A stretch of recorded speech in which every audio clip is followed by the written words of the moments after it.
नमस्कार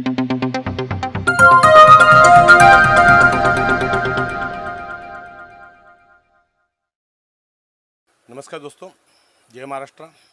जागो इंडिया जागो में आपका फिर से एक बार हार्दिक स्वागत है। तो दोस्तों, आज हम बात करते हैं कंसेंट, इंडिविजुअल कंसेंट, वैयक्तिक करारनामा। जो हर व्यक्ति मैसेज करता है या फ़ोन करता है कि सर सोसाइटी कह रही है पहले एग्रीमेंट करो, फिर हम आपका काम करेंगे, आपकी पात्रता करवाएंगे, पहले एग्रीमेंट करो। सर वो एग्रीमेंट नहीं, सम्मति पत्र, करारनामा है आपका और डेवलपर का। एक करारनामा है जिसके अंदर हम डेवलपर को चुनते हैं, जिसके अंदर 51% मेजोरिटी बिल्डर को चाहिए कि 51% लोगों ने करारनामा किया है और उससे अधिक। तो 51% आ गए तो वो अप्रूवल हो जाता है कि भैया लोगों ने आपको as a builder, as a developer चुन लिया। बिल्डर नहीं, डेवलपर आपकी नियुक्ति की है। अब डेवलपर और आपका वैयक्तिक करारनामा क्या है, इस विषय में हम समझते हैं। डेवलपर और आपका वैयक्तिक करारनामा क्या है, इस विषय में हम समझते हैं, क्योंकि वहाँ पे डेवलपर आपको वचन देगा, वचन एक प्रॉमिस करेगा। अब हम हमारे पुराने शब्दों में वचन की बात करते हैं, क्योंकि हमारे पुरातन काल में कस्बे और प्रॉमिस ये सभी नहीं, तो उसे वचन चलते थे, तो वचन की बात करते हैं। इसको वचननामा भी हम कह सकते हैं। उसमें पहला वो पॉइंट डालेगा कि भाई हम जो भी प्रॉपर्टी आपकी ले रहे हैं वो इस सारे के 33(10) के अनुसार आपको इसी जगह पे हम बसाएंगे, और सरकार के प्रचलित नियमानुसार जो भी एरिया है वो एरिया डाला जाएगा कि इतना स्क्वायर फीट हम आपको देंगे। और उसके अंदर जो भी विकासक डेवलपर्स, जो भाड़ेकरू, मतलब जो भाड़ेकरू तो होते ही नहीं है, भाड़ेकरू का मतलब नहीं, जो मेंबर्स पात्र सदस्य है उनके साथ करारनामा तो सबसे किया जाता है, पात्र अपात्र, तो उनको वो ये दिया जाता है कि भाई मैं आपको इसी सराउंडिंग एरिया में आपको घर बना के दूंगा, और उसके बाद घर में क्या क्या मैं आपको देने वाला हूँ। अब इस चीज़ को आपको समझना पड़ेगा, करारनामा। अब बहुत सारी सोसाइटी क्या करती है, नहीं हम करारनामा नहीं देंगे, आप हमको सिर्फ साइन करो। ये गलत बात है। करारनामा जब बिल्डर करता है तो एक कॉपी सब उस व्यक्ति को भी दी जाती है जिसने करारनामा किया है। यहाँ पे सोसाइटी ऐसा बताती है, ऐसा जताती है कि भैया जैसे उसके अंदर हीरा चांदी सोना छुपा है, या कुछ उनके ऐसे पोल छुपे हैं जिसके खुल जाने से वो बर्बाद हो जाएंगे। बहुत सारी सोसाइटी को हमने देखा है। जबकि करारनामा लोगों को लगाया जाए, लोगों को पढ़ाया जाए, लोगों को दिखाया जाए कि भाई इसमें टर्म एंड कंडीशंस क्या है। उस करारनामा के बाद जो भी सोसाइटी मेंबर है वो चाहते हैं अपने इंडिविजुअल्स पॉइंट कि भैया हमको हमारी मूलभूत सुविधाओं में ये भी चीज़ जोड़ा जाए। तो वो जब मीटिंग लगेगी उस समय, जब बिल्डर अपॉइंट करने के लिए मीटिंग लगेगी, उस समय इस चीज़ पे विषय पे सोसाइटी रखेगी बात को कि भाई यहाँ पे इतने इतने प्रश्न आए हैं, इनके प्रॉब्लम्स ये है, ये चाहते हैं कि इस करारनामे में ये भी दर्ज किया जाए। तो उसमें विकासक नहीं, जो सभासद है उनके 51% की मंजूरी अगर मिलती है तो वो आपका प्रस्ताव मान्य किया जाएगा, और आपकी जो चीज़ें रखी जाएगी उसमें कि आप और क्या एडिशनल चाहते हैं। अब जैसे कि डेवलपर घर बना रहा है, घर में जो भी टॉयलेट्स है, बाथरूम है, हॉल, किचन, और उसके अंदर किचन की व्यवस्था करेगा। लेकिन यहाँ पे क्वेश्चंस उठाइए, क्या ये बहुत गंभीर मसला है, इसलिए क्वेश्चंस उठाइए कि भाई नहीं, आप पहले प्लान बताइए। आप पहले प्लान बताइए कि भाई जो टॉयलेट बाथरूम से उसका एरिया क्या होगा, बेडरूम का एरिया क्या होगा, किचन का एरिया क्या होगा, और हॉल का एरिया का क्या होगा। वो जो भी 300 स्क्वायर फीट में है उसमें आप बैठ के प्लान अटैच करिए, ताकि हर इंडिविजुअल के पास वो प्लान जाए, ताकि वो भविष्य में एक बिल्डर उसके साथ धोखा ना कर सके। तो ये वो बहुत बड़ा क्वेश्चन है जो आपको आपकी मीटिंग में उठाना है कि भाई नहीं, ये ऐसे हम नहीं समझेंगे। आप ये एग्रीमेंट के साथ जो आपका फ्लैट बनने वाला है 300 स्क्वायर फीट का, वो आप उसमें लगाइए, क्योंकि वो भी हमको चाहिए। अब उसमें जब वो चीज़ लगाया जाएगा तो आपको पता चलेगा भाई आपको किचन कहाँ है, आपके बेडरूम्स कहाँ हैं, आपके हॉल कहाँ है, टॉयलेट बाथरूम कहाँ है, आपका पैसेज कहाँ है। पैसेज का चलो छोड़िए, बात की बात है, वो बिल्डिंग प्लान में देख लेंगे, लेकिन ये इम्पोर्टेंट है, ये इम्पोर्टेंट है। अब उसमें आपको डालना है तो ये डालिए कि भाई पैसेज कितना इस फुट का देंगे आप, कितने फुट का पैसेज देंगे, तो ताकि उसमें आपको सहूलियत होगी, दो रूम के बीच की दूरी कितनी हो। फिर उसमें कंडीशंस आएगी भैया एक घर के दूसरे घर सामने उस दूसरे घर का दरवाज़ा नहीं होना चाहिए, जिससे क्या होता है थोड़ा सा प्राइवेसी का प्रॉब्लम्स होता है कि भैया मैं अपने घर में बैठा हूँ, टीवी देख रहा हूँ, मेरी अगर निगाह सामने वाले के घर में चलेगी तो बोलेगा भैया मुझे वहाँ से बैठ के देख रहा है, तो ये तकलीफ न हो। इसके लिए एक घर के सामने दूसरे घर का दरवाज़ा नहीं हो, एक घर के दरवाजे के सामने दूसरे घर का दरवाज़ा नहीं आए, उसको इंटरचेंज करें कि भाई एक दरवाजा इधर है तो एक दरवाजा इधर है, उस विषय में बात कीजिए। अब यहाँ पे अगर वो लिख देते कि भैया हम यहाँ पे टॉयलेट्स बाथरूम देंगे, किचन देंगे और हॉल देंगे, इसकी व्यवस्था करेंगे, लेकिन कल को पता चला बिल्डर ने हॉल में ही दे दिया किचन, जैसे कि हमारे प्रोजेक्ट में हॉल में किचन दे दिया। अब डिपार्टमेंट क्या बोलता है, भाई हॉल में किचन होता है ना। अरे भाई साहब, आप मेरे घर के बारे में क्यों डिसाइड कर रहे हैं, ये मुझे समझ में नहीं आते। अधिकारी अपनी मनमानी क्यों करते हैं। अरे नहीं हम दे सकते हैं, हर डीसीआर में रूल है। अरे भैया डीसीआर को रूल नहीं चलेगा, वहाँ सोसाइटी का एजीएम रिपोर्ट लगेगा, सोसाइटी बताएगी भाई चलेगा या नहीं चलेगा। तो ये चीज अधिकारी मनमानी करने पे लग जाते हैं। अरे भाई ये 30-10 में झोपड़ी धारकों का अधिकार है, तो आप क्यों भी इंटरफेयर कर रहे हैं कि भाई नहीं चलेगा, ऐसा होता है, डीसीआर में रूल है, एल्को दे सकते हैं। भाई एल्को का पहले मतलब समझिए क्या होता है। डीसीआर के अंदर जो एल्को दिया गया है, उस एल्को के हिसाब से डीसीआर में खुद लिखा है कि वहां पे रोशनी वगैरह नहीं आनी चाहिए, सूर्य की रोशनी वगैरह नहीं आनी चाहिए। तो बताओ किचन में रोशनी नहीं रहेगी। ये अधिकारी कुछ ही बातें करते हैं। चलिए ठीक है, हम उस मुद्दे को बाद में बारेंगे। एल्को के बारे में बाद में किसी वीडियो में बताऊंगा कि एल्को एक्चुअली में क्या है। अभी ये हम मुद्दा ले लेते हैं, तो इसलिए वहाँ पे उनको बोलिए नहीं प्लान लगाइए। अब प्लान में हम देखेंगे एरिया क्या है। अब आपके दिमाग में ये चीज़ आता है कि भाई आज हम 300 का प्लान लगा देंगे, कल को समझो एरिया 350 हो गया, 400 हो गया, तो फिर हमारा एरिया कैसे बढ़ेगा। तो दोस्तों ऐसा नहीं होता है। स्कीम जब आपकी रुकी पड़ी है और जब भी सरकार के नए नियम आएंगे तो ये जो एग्रीमेंट है उस एग्रीमेंट को ऑटोमेटिक उसमें कन्वर्ट हो जाता है और उनको वही एरिया देना पड़ता है, उनको एलओआई में रिवाइज करना पड़ता है कि भैया मैं इस हिसाब से एरिया दूंगा। तो वो जो प्लान आएगा तो फिर सोसाइटी डिमांड करेगी कि भैया आपने एग्रीमेंट तो किया है, अब एरिया बढ़ गया है, तो आप मुझे उस एरिया का प्लान बताइए कि भैया इसमें घर कितने स्क्वायर में आपने क्या बढ़ाया, किचन बढ़ाया, हॉल बढ़ाया, बाथरूम बनाया, बेडरूम बढ़ाया, वो चीज़ बताइए। तो ये चीज़ें हो गई।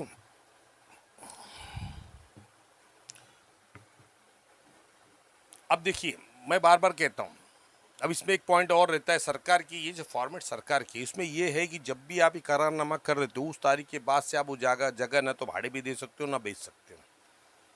ये बहुत बड़ा पॉइंट है। अब ये क्या करते हो आप, अपनी मजबूरी में बेच तो देते हो, लेकिन वो बेचारा फंस जाता है आदमी जो खरीदता है, जिसका एनेक्सर के बाद खरीद लिया। तो वहाँ पे आपको भी समझना चाहिए कि शायद मेरी वजह से किसी और व्यक्ति को मैं तकलीफ न हो। ये सोच अगर हमारे अंदर होगी ना सर, हम सब में, तो हमारा इंडिया बहुत तरक्की करेगा।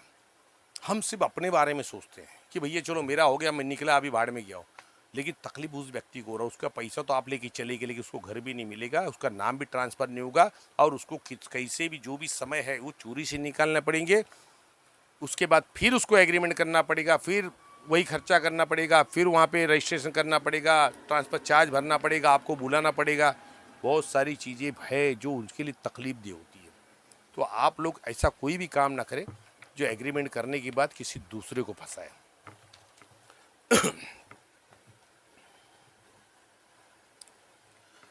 अब डेवलपर वहाँ पे क्या बोल रहा है कि भाई जो भी आपकी सोसाइटी उसके 5 व्यक्ति आप चुनेंगे जो समय समय पे जो भी हम काम कर रहे हैं उसके मटेरियल का टेस्ट करना है, जो भी करना है, वो 5 व्यक्ति को हम अलाउ करेंगे उस साइड पे जाने के लिए जहाँ पे डेवलपमेंट चालू है। तो अब वो 5 व्यक्ति कौन होंगे ये आपको डिसाइड करना है कि सोसाइटी में और 2 अन्य मेंबर्स जो सभासद हैं उनको वहाँ पे अपॉइंट करना है कि भैया आपका काम है, आप जब भी आपको समय मिले आप जाइए, महीने 15 दिन पे देखिए आपका काम कहाँ तक पहुँचा है, मटेरियल कौन सा यूज हो रहा है, क्या बिल्डिंग सही मायने में सही से बन रही है, क्या वेंटिलेशन का सब भविष्य में प्रॉब्लम है। तो ऐसी चीज़ें आपको देखना है। अब इसके अंदर बहुत सारी ऐसी चीज़ें हैं, बहुत सारी चीज़ें जैसे लिफ्ट हो गई। अब जो आपकी विंडोज़ है, विंडो में ग्रिल लग रहा है या नहीं, स्लाइडिंग क्या दे रहे हैं, किचन में कड़प्पा दे रहे हैं कि आपको ग्रेनाइट दे रहे हैं, ये बहुत सारी चीज़, टाइल्स कौन सी लग रही है, दरवाजे किस लकड़ी के बना रहे हैं, दरवाजे आईएसआई है कि नहीं, फायर प्रूफ है या नहीं, ये सब चीज़ें आपको कंसर्न में देखना है। बिल्डर तो बना के दे देगा भैया ये लो, लेकिन आप जब कंसर्न देखेंगे तो आपको कंसर्न के तरीके पे चलना है कि भैया इसमें किचन स्वतंत्र है या नहीं है। अब हमारे यहाँ पे एग्रीमेंट में लिखा है किचन स्वतंत्र है, इसमें एक पंखा 2 ट्यूबलाइट की हम व्यवस्था करेंगे, और हमारे यहाँ पे हॉल में किचन दे दिया है। अब बताइए उस घर का मतलब क्या है जहाँ पे एक बेडरूम है और एक किचन है, टॉयलेट बाथरूम है, हॉल है ही नहीं, आप उसको हॉल करार दे सकते हैं जिस हॉल में किचन बनाया हुआ है? तो भाई इस तरह का घर नहीं होता है। ये सीओ एसआरए और ये जो इंजीनियरिंग डिपार्टमेंट ये क्या समझेंगे, इनको तो रहना नहीं है, लेकिन जो बेचारा रहेगा तो मर जाएगा। अब मतलब कोई भी हमारे घर में मेहमान है डायरेक्ट किचन में, ये किस तरह का घर है? तो यहाँ पे ये चीज़ आपको समझना है, कंसल्ट करना है। तो कंसल्ट के अंदर जो भी चीज़ें उसको बाकायदा पढ़िए, रीड कीजिए।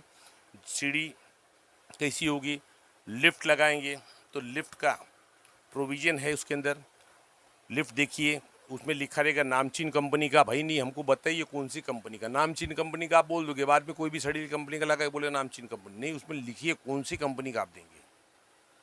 वोल्टास का देंगे, एलजी का, जो भी कंपनी का लिफ्ट आता है, मुझे उतना ध्यान में नहीं कि फिर भी बता रहा हूँ, तो वो चीज़ आप करिए। लिफ्ट के दरवाजे कैसे होंगे, क्योंकि देखिए लिफ्ट के दरवाजों में अभी जो सिस्टम्स आए हैं, ग्रिल के दरवाजे अभी बंद ख़त्म हो चुके हैं, अभी ज़्यादातर उनके रूलिंग्स जो शटर्स होते हैं वो ख़त्म हो चुके हैं। अब जो दरवाजे स्टील के ही होने चाहिए, ये कंपलसरी है लिफ्ट में। तो उस प्रकार से आप उस चीज़ को दिख करिए। फिर उसके बाद आपको मूलभूत सुविधाएं क्या मिल रही हैं वो देखिए। आपके गार्डन्स, बच्चों खेलने की जगह, कुछ नहीं। हमारे यहाँ पे गया कि 15% हम जगह गार्डन के लिए उसमें खेलनी लगाएं। खेलनी मतलब बच्चों को खेलने का सामान। अरे यहाँ पे जगह ही नहीं है, आने जाने का रास्ता नहीं है, वहाँ पे 15% गए कहाँ, ये समझ में नहीं आ रहा है। मतलब ये ब्रीच ऑफ ट्रस्ट है। यदि कंसर्न आपके दिमाग में रहेगा तो बिल्डर समझ जाइए कि बिल्डर कोई भी घात आपके साथ नहीं कर सकता है।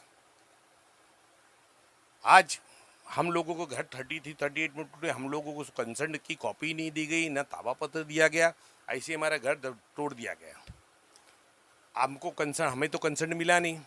अब हमारे जो मित्र हैं उनके जो कंसर्न वो कंसर्न निकाल के हमने देखा, तो यार डिपार्टमेंट बोलता है भाई लिफ्ट तो 16 मीटर तक है, तो कोई है ही नहीं जी देना है। अरे भैया वो देना नहीं, करारनामा में लिखा है मतलब देना है, करारनामा में लिखा है देना है।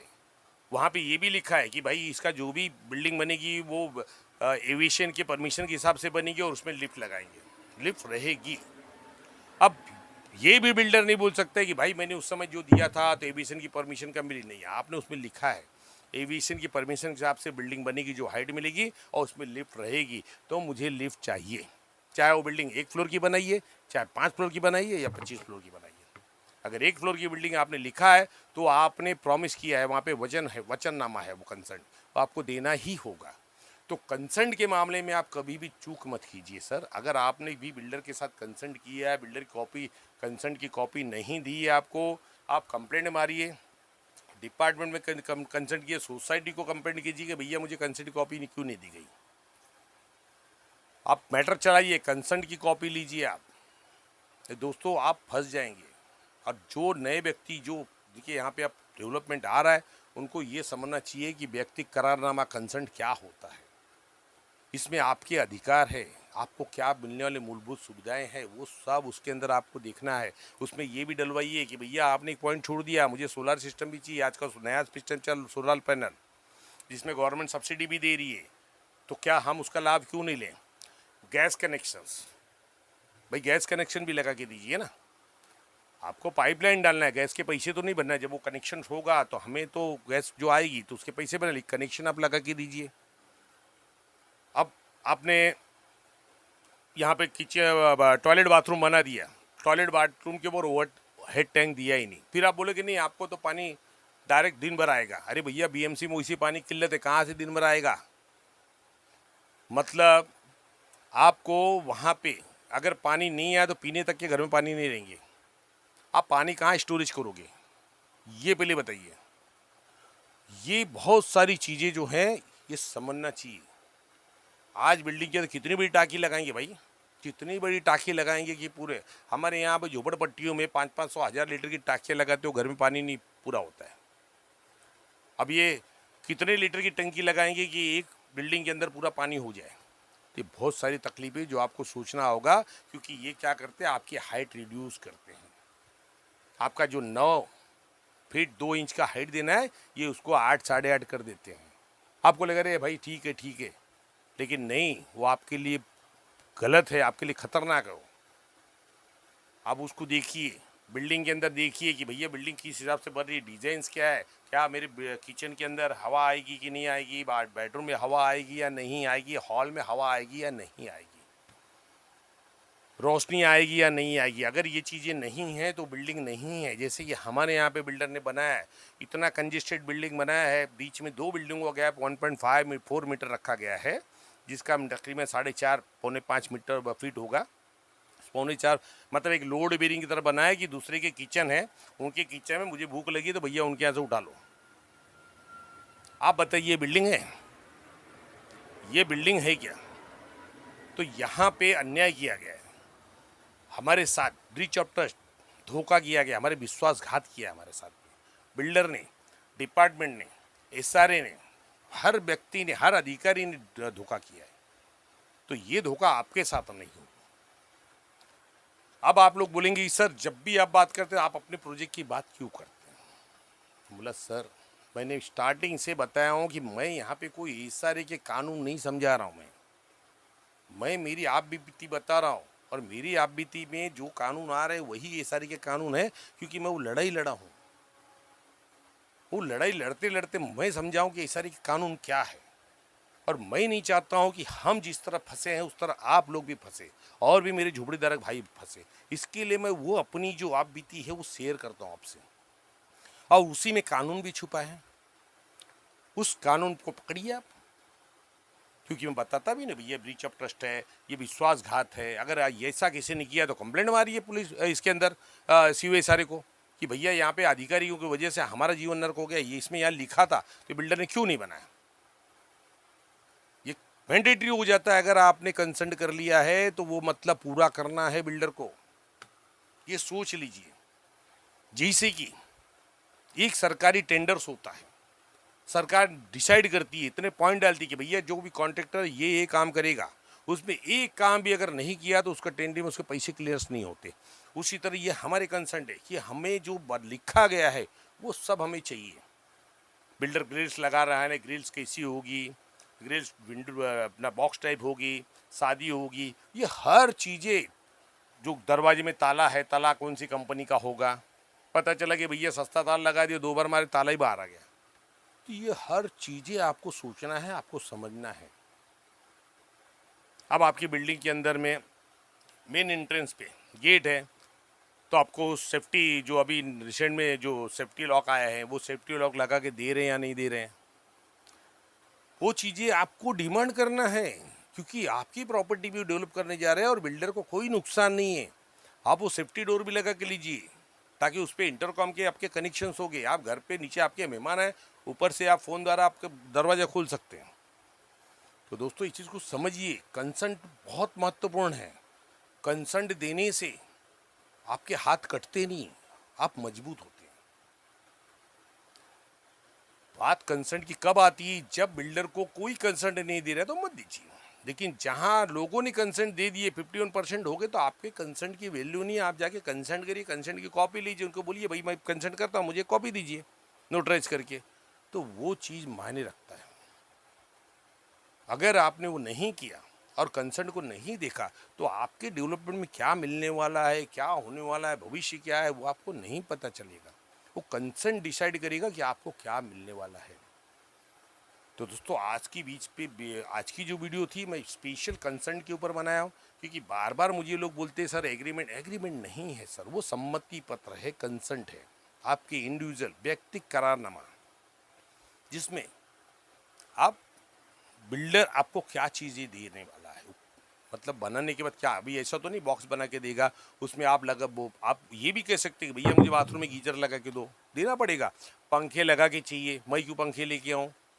बहुत सारी चीज़ें जो आप मांग सकते हैं। किचन खाली आपको प्लेटफॉर्म डाल के दे रहा है, श्रिंक वगैरह है कि नहीं, किचन में श्रिंक आते हैं आजकल, वो सब लगा के चाहिए, अपडेट चाहिए। तो ये चाहिए। किचन में लॉफ्ट बहुत जरूरी है। लॉफ्ट का मतलब समझते हैं ना, पोटमाला छोटा सा आता है, वो पोटमाला बहुत जरूरी है, क्योंकि आपके सामान वगैरह रखने का हमें, हमारे बिल्डिंग में तो पोटमाला तक नहीं बना है, खाली एक किचन बिछा दिया। आप बताइए उसमें सामान कहाँ रखे जाएंगे, हॉल में? जो घर के राशन पानी क्या हॉल में रखे जाएंगे या बेडरूम में रखे जाएंगे? तो किचन का मतलब क्या, आप मुझे इस वीडियो में समझाइए कि क्या हॉल में किचन बना दिया उसको घर बोलते हैं क्या? मुझे ये चीज़ बताइए। कल मुझे कमेंट्स में कितने लोग हैं जो इस चीज़ को इग्नोर करते हैं कि भाई ऐसा घर नहीं होता है, और कितने लोग ये मानते हैं कि नहीं ये घर है, जिसमें एक बेडरूम, टॉयलेट, बाथरूम, एक हॉल, और हॉल की जहाँ खिड़की है उसको पूरा किचन बना दिया। मतलब अगर किचन को मैंने पैक कर दिया तो घर में वेंटिलेशन का प्रॉब्लम हो जाएगा, घर के अंदर कोई हवा आने का रास्ता नहीं। बताओ हॉल के अंदर। तो दोस्तों बने रहिए जागो इंडिया जागो के साथ। जागो इंडिया जागो में हम आपको इसी तरह इस सारे की हर बारीकी बताएंगे, जिससे आप जागरूक हो सकें और आप भी लोगों को जागरूक कीजिए, ताकि ये हमारी जो मुहिम है, ये हमारे हर झोपड़ी धारक जाने, हर झोपड़ी धारकों को पता चले कि भैया हमारे अधिकार क्या, हमारे अधिकार क्या। तो दोस्तों मिलते हैं नेक्स्ट वीडियो में अन्य विषय पे। धन्यवाद। जय हिंद, जय महाराष्ट्र।